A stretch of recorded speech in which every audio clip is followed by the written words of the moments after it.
Hey, BassGeek here. I did a little unboxing talking about this, and it was talking about how it was a bait modification I didn't want to share with you. Some of you didn't really catch it, but trust me, it does.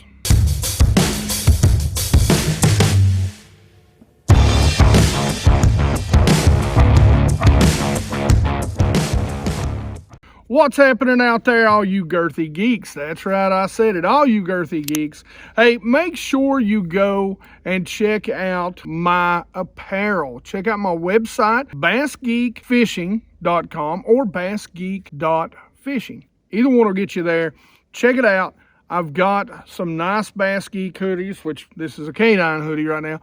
BassGeek hoodies, BassGeek t-shirts, guys. Show your pride and let everybody know that you are a bass geek. Now, I did an unboxing on this, and some of you were like, oh, it's clickbait, it's clickbait. Well, it's really not, because this is something I have not wanted to share with you. This is called the Cat 3. Now, I've joked about it, Cat 3 being cable, phone cable, because I'm an IT guy, but it's actually a Category 3 hurricane. This little bad boy actually spins as it's coming through the water. In the directions that they have, they show you putting a swivel. Now, what I've done and what I do a lot of times with my Swimbaits, I'll put a snap swivel, one that's got a long enough swivel on there to kind of get it away, but I like it to be close to my heads. That's when I'm fishing Swimbaits. I like it to be nice and close. Now, the bigger Swimbaits, it does have a tendency to hit if you rig it this way. And how you rig it is, you can see here, I've got a bobber stop. You may want to put two. And this thing free slides. And just a little, you know, I use the plastic bead on here, not the glass, just in case, to basically protect the knot. If I do it with a small swim bait, I might put it a little farther up, not to look like a swim bait or a bigger fish that's chasing smaller fish in this case, but more so like a smaller fish that's trying to get back to its group. So he's kind of singled out by himself. This, in my opinion, looks a little more like a big fish chasing some smaller fish. Now, what's great about this, just to get some flash, you can do this with crankbaits. I really like it with lipless crankbaits. You could even throw this in front of an A-rig, so that you've got a smaller little A-rig, you know, kind of right out in front of the head. There's so many things you can do to make this work for you. This is probably my favorite. Now, you can put a swivel and move it up a little bit. If I was fishing a crankbait with it, or if I was fishing, say, definitely my second favorite is the rattle trap or the lipless crankbait, I go ahead and put me a little leader in between there to keep it up, because, you know, that bait is going to be digging the bottom. But you can put this in front of spinner baits. It's just amazing at what you can do with this. It's a super simple little technique. So basically what you're doing is, you know, you're fishing this the same way.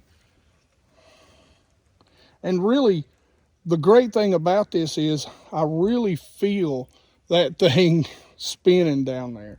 You know, one of the things that you want to make sure you do is this particular swim bait setup right here. This is my Lew's Team Custom Pro, so ledge swim bait rod, and it is medium heavy, moderate fast action. It's got a little bit of a tip to it.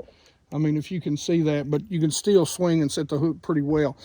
It's really my go-to swim bait rod setup when I'm talking about the, we'll say, 5 to 7 inch swim baits. So that's what we've got here. This is a 5-inch. This is my lavender shad, I believe is what it's called, by Ramsey Baits, and a great little smallmouth killing color right there. But basically, you fish this anywhere you'd fish your normal swim baits, and it just gives them something different. Just shows them something a little bit different than what they've been seeing. I can't wait to get this out on the ledges this year and try it. But like right now, you know, we've got a channel swing up here, and I am fishing this.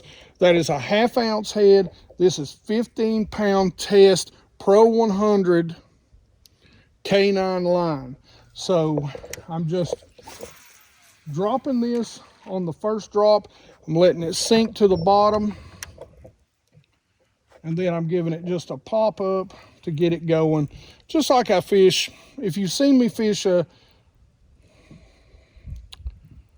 underspin, you know, you got to get those blades going. So I give it a little pop. I want to keep it about, you know, a foot, 2 foot off the bottom, and just slow roll that. We're getting blown down this way, so I'm reeling a little faster than what I normally would. This just gives those fish something a little bit different to look at. All right, guys, so that's a bait modification. Like I said, it's something that I've been using now for a little while. I haven't really shared it with you, but I'm telling you right now, you better check out these things. You want to show them something different on the ledges, on the flats this spring, anywhere you can do it. This right here is your ticket. Make sure you check this out. It is it's a cool bait modification, and I really do hate to show it to you. So, you know, is what it is. But guys, again, it's Cat 3. I'll leave a link down in the description. I'm not sponsored by this company. I think they did see the last video and said thanks, but they'd never heard of me until I done that video. So not sponsored by them. It's nothing like that.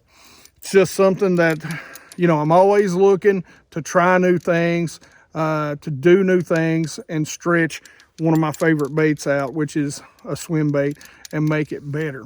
As always, questions, comments in the comment section below. Guys, tell me if you've ever used this. Tell me what you think about it. Tell me if it's ever done any good for you. As always, I love to talk about fishing with you. Like it if you like it. Don't forget to subscribe. Make sure you ring that bell so you get the notifications when these videos come out. And as always, you guys rock.